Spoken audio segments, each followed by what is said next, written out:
पुण्यातून दस्तनोंदणी करण्यास नकार दिल्यानं अधिकाऱ्याला मारहाण केली गेली आहे। पुण्याच्या आंबे गावातील हा धक्कादायक प्रकार आहे। प्रभारीसह दुय्यम निबंधक रवींद्र कोळी यांच्यावर हल्ला केला गेला। योगेश कापरे, तुषार कापरे आणि महेश या तिघांवर गुन्हा दाखल केला गेला आहे।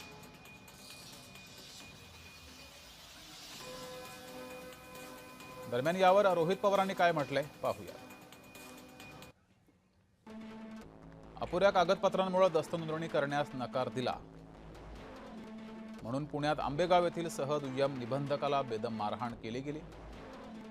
या प्रकरणी योगेश कापरेसह तिघांवर पुण्यात गुन्हा दाखल करण्यात आलाय।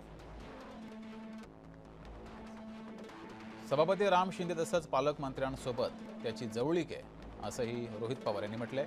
शासकीय अधिकाऱ्यावर हात उचलण्यापर्यंत आरोपीची मजल जातीय। त्यामागे कुणाचा राजकीय वरदहस्त आहे हे लपून राहत नाही। बावनकुळे ही मारहाण आपल्या विभागाच्या अधिकाऱ्याला झाली आहे। कितीही दबाव आला तरी या आरोपीला सोडू नका असं रोहित पवार यांनी म्हटलंय। तर चिपळूणकरांनी